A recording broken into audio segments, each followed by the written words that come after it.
So as far as text editor or IDE options, you have a lot, and you probably have something that you already use.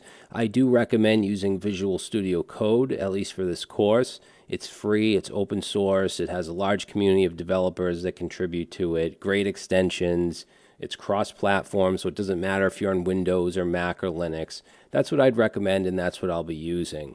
Now, there are some things I want to show you within VS Code, but before that, I also want to mention that you should have Git installed on your system, which is a version control system.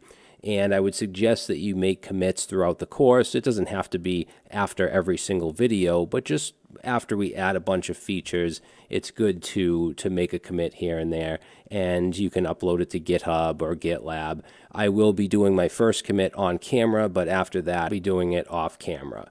Now, as far as VS Code goes, let me just open that up real quick. So this is actually the final code for our project, but I just want to show you some extensions that I would recommend. And there's not much. So the first one is IntelliFence. Actually, I'm just going to type in here PHP.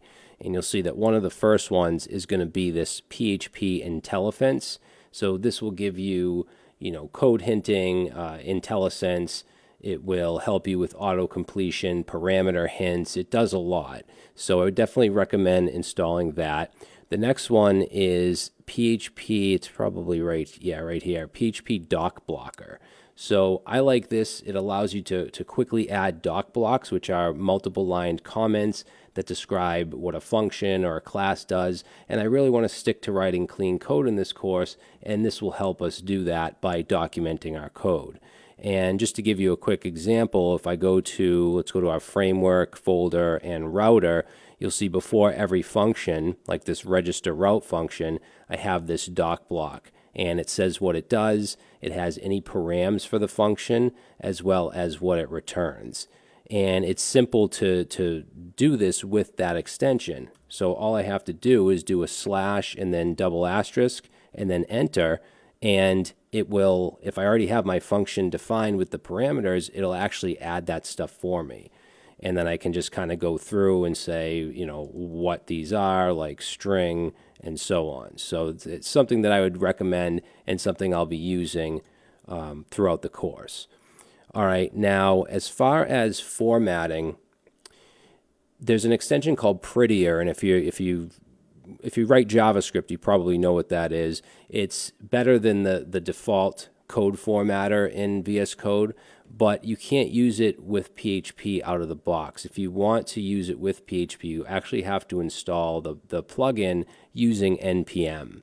But I'm not going to do that. I'm just using the default editor.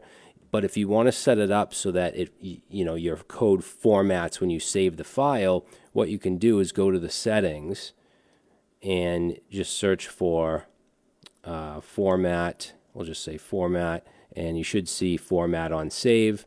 So you want to make sure that that's checked off. And then in your JSON file, which you can get to with Command Shift or Control Shift P, and then just type in JSON and then open your user settings. And I'm pretty sure if you want the formatter to work with PHP, then you have to add this if it's not already there. So we have our PHP block and then editor format on save set to true, and as the default formatter I have it set to this, which is your IntelliFence client. So that's what I'm doing. That's how I have mine set up. Of course, if you want to use Prettier with the plugin, install it with NPM, you can do that as well. All right, so that's all I wanted to do in this video, is just kind of show you my environment. In the next video, we will set up our sandbox.